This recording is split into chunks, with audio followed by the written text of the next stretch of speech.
بسم اللہ الرحمن الرحیم۔ ہم اپنی پرسنالٹی ڈیولپمنٹ کے نیگیٹو پہلو سے ڈسکشن کر رہے تھے کہ جن سے ہمیں بچنا ہے۔ آج ہمارا ٹاپک ہے ظاہر پرستی۔ اب یہ چیز کیا ہے، آئیے اس کی ڈیٹیل ہم بات کرتے ہیں۔ پلان تو ہمارا پرسنالٹی ڈیولپمنٹ کے یہ پہلو ہیں، تو اس میں یہ سماجی پہلو اور عقل و دانش کے لحاظ سے بھی یہ پہلو ہے، اور صلاحیتیں بھی ڈیولپ کرنے کے لیے۔ تو اب یہ دیکھیے کہ یہ جو نیگیٹو معاملات میں سے آج ہمارا ظاہر پرستی کا ٹاپک ہے، وہی برین سٹارمنگ کرتے ہوئے ہم وہیں سے سٹارٹ کر لیتے ہیں کہ ہمارے دل پر ایمان کے ڈاکوؤں کے ہتھیار کون کون سے ہیں۔ دیکھیں، ایک ڈاکو تو ہوتے ہیں نا کہ جو سیدھے گھر پہ آ گئے، یا آپ کو راستے میں پکڑ لیا، آپ کی گاڑی لے گئے یا آپ سے پیسے لے گئے، لیکن ایک دل کے اندر بھی ڈاکو ہوتے ہیں۔ تو ذرا سوچئے کہ ان کے ہتھیار کون سے اور وہ ہیں کون۔ ایک تو سیدھی بات ہے کہ شیطان، اور شیطان کے ساتھ ان کے ایجنٹ ہیں۔ ہم ان ایمان کے ڈاکوؤں سے کیسے بچ سکتے ہیں؟ ذرا سوچئے، کوئی ہے ایسے انہیں کوئی بچ بھی سکتے ہیں کہ نہیں؟ قرآن مجید میں تو اللہ تعالیٰ نے پوری تفصیل اس لیے بیان کر دی تاکہ ہمیں بچنا۔ کسی برائی پر نظر پڑے تو اس کی اصلاح کی صحیح طریقہ کیا؟ یہ سوچئے۔ مثلا کوئی اگر اپنے کسی دوست کو دیکھا، کسی کولیگ کو دیکھا، کوئی برائی دیکھی، تو ہمیں اس کو، ہمارا دل چاہ رہا ہے کہ اصلاح کریں، تو کیا طریقہ؟ کیا ہم جا کے اس کے گردن پکڑ لیں اس کی، یا کیا کریں؟ جب آپ خود لاجیکلی سوچیے، آپ کو کیا لگتا؟ بعض لوگ منفی انداز میں دوسروں پر فتوے عائد کر دیتے ہیں اور مثبت انداز میں اصلاح کی کوشش نہیں کرتے۔ اس رویے کی وجہ کیا ہے؟ اس پہ سوچئے۔ یعنی اصل تو یہ دیکھیں نا کہ اگر اپنے کسی بھائی بہن میں کوئی غلطی ہو گئی ہے تو اس کے لیے کوئی فتویٰ نہیں دینا چاہیے، بلکہ ہمیں پیار محبت کے ساتھ اس طرح سے کر لینا چاہیے۔ اس کے لیے رسول اللہ صلی اللہ علیہ وسلم کا طریقہ ہمیں معلوم ہے حدیث میں، کہ آپ اگر کسی اپنے صحابی میں اگر کوئی غلطی ان سے ہوتی تو ان کو نام پہ لے کے ٹارگٹ نہیں کرتے تھے، بلکہ یہ فرمایا کہ بھی دیکھیے کہ ہمارے ہاں ایسا ہو جاتا ہے تو ہمیں اس سے بچنا ہے۔ ایسے فرماتے تو اب جس کو بھی غلطی ہوئی ہوتی ان کو اندازہ ہوتا کہ بات اصل میری ہو رہی ہے، تو بچ جاتے تھے۔ تو بس یہی ہمیں کر لینا چاہیے۔ ہمارے دینی فکر میں بالعموم جو غلطیاں ہیں، اس کی ایک کوئی فہرست مرتب کر لیں۔ یہ بالکل جیسے قرآن مجید کی ایک پچھلے لیکچر میں نے ریکویسٹ کی تھی کہ آپ ایک چیک لسٹ بنا لیجئے، تو آپ بنا چکے ہیں اب تک، تو آپ ذرا اس کے لیے میچ کر لیں کہ مذہبی معاملات میں جو لوگ بھی، جن کی بھی تقریر آپ سنتے ہیں، جن کے بھی آپ بکس پڑھتے ہیں، تو آپ ان کی ارشادات کو بھی قرآن پاک کے ساتھ میچ کر لیں۔ اگر وہی ہے تو دیٹس گڈ، اور اگر نہیں ہے تو وہ غلطیاں بھی سامنے آ جائیں گی، تو ہم ظاہر ہے کہ اگلے کی غلطی کا ہمیں کچھ نہیں کرنا، ہمیں اپنے آپ کو ٹھیک کرنا۔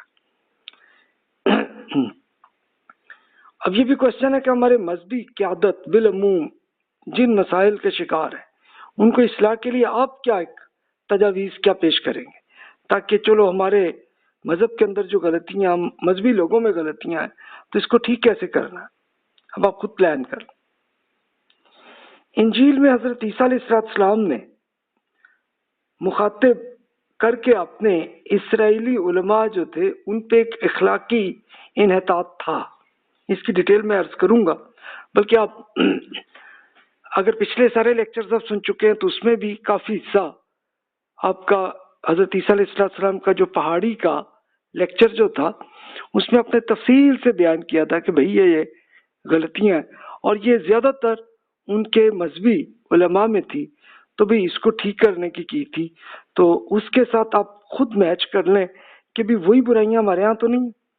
اب اس کے لیے کسی اور عالم کو، کسی کو برائی کو نوٹ کرنے کی ضرورت نہیں، ہم اپنے آپ کو کر لیں بس، کہ آپ بھی ظاہر مذہبی لوگ ہیں، آپ بھی عالم بننے کی سٹڈی آپ کر رہے ہیں، تو اس کے لیے یہ ہے، تو اس کے ساتھ ہم اپنے آپ کو میچ کر لیں، ہم ایسا ہے کہ نہیں۔ ظاہر پرستی میں مبتلا ہونے کی اسباب کیا؟ اب ظاہر پرستی ہے کیا چیز؟ ظاہر پرستی یہ ہوتی ہے کہ آدمی ایک جو چیز سامنے نظر آ رہی ہو بس وہی سامنے اسی پہ فوکس ہو اور اندر سے نہ ہو. اس کی اگزامپل یہ آپ دیکھ لیجئے کہ مثال کے طور پر یہ ہوتا ہے کہ ہم لوگ ایک خاص قسم کے لباس ایسے ہم پہننے کی کوشش کر رہے ہوتے ہیں اور سمجھتے ہیں کہ یہ مذہبی ہے، دین کا حکم ہے، تو وہ اس پہ کرتے ہیں. لیکن دین میں یہ حکم ہے کہ کسی پہ ظلم نہیں کرنا ہو، لیکن وہ کر لیتے ہیں. تو ہمیں اس سے بچنا ہے بھائی. بس یہ چیز ظاہر پرستی اس کو کہتے ہیں کہ جو بظاہر نظر آ رہی ہو بس اسی پہ کریں فوکس، اور جو اصل اس کے اندر ہے تو وہ نہیں ہے. تو اصل حضرت عیسیٰ علیہ السلام کا جو لیکچر ہے اسی موضوع پہ. ظاہر پرستی کے نتیجے میں ایک ظاہر پرست مذہبی انسان کی جو شخصیت بنتی ہے اس کا خاکہ آپ خود اب تیار کر لیں کہ بھی اس طرح کی ہو جائے گی کہ اگر ہم ظاہر پرستی پہ ہی فوکس کریں اور جو دین کی اصل آبجیکٹیوز ہیں اس کو ہم اگنور کر لیں. اس کے لیے طریقہ وہی کہ جو میں نے پچھلے لیکچر میں عرض کیا تھا کہ ہم اپنی ایک چیک لسٹ بنا لیں قرآن مجید کی، تو اسی چیک لسٹ کے ساتھ آپ دیکھ لیں کہ مذہبی طور پر جو معاملات چل رہے ہوتے ہیں تو اس میں سے جو جو چیزیں بھی مس ہو رہی ہیں یا اس کے اگینسٹ ہو رہی ہیں تو سمجھ لیں یہی ظاہر پرستی. ان واقعات میں جو رویے بیان ہوئے تو اس کے کوئی مثبت اور منفی پہلو کیا ہیں، اسی کی چیک لسٹ سے آپ کو ایک لسٹ آپ خود بنا سکیں گے کہ یہ چیز ہے اور یہ نہیں. اگر آپ چاہیں گے تو بلا تکلف جو چیک لسٹ آپ بنائیں گے مجھے آپ شیئر کر لیجئے گا، تو میں اس میں بتا دوں گا کہ ہاں بھائی اس میں پلیز یہ بھی ایڈ کر لیں کہ یہ قرآن مجید کے ساتھ ہم ایک پوری چیک لسٹ اپنے لیے بنا رہے ہیں. اس کے لیے اپنی تفصیل نہ بیان کیجیے گا، بس صرف یہ کہ ایک چیک لسٹ آپ بنا لیں تو اس کے بعد آپ خود ہی اپنی اسیسمنٹ کیجیے گا. لیکن چیک لسٹ کو کمپلیٹ کرنے کے لیے میں آپ کی خدمت یہ کر لوں گا. ان واقعات میں جو رویے جو بھی لسٹ آپ نے آج تک اپنے تجربے میں دیکھی ہے اس میں کیا مثبت اور منفی پہلو ہے اس کو آپ نوٹ کر لیجئے. اور پھر انجیل متی میں حضرت عیسیٰ علیہ السلام کا یہ پہاڑی کا لیکچر ہے اس کو دیکھیے، اور اس کو اسی لیکچر میں بھی عرض کرتا ہوں اور یہ لنک ہے اس میں، یہ پوری میں نے بھی اس کا اردو ترجمہ جو ہے وہ عرض کر دیا ہے. تو آپ اسے دیکھ لیجئے، پڑھ لیجئے اور اس کے لحاظ سے آپ میچ کر سکتے ہیں اپنے آپ کا جتنا ایکسپیرینس ہوا ہوگا کہ ہمارے یہاں مذہبی معاملات میں یہ چیزیں مس ہو رہی ہیں.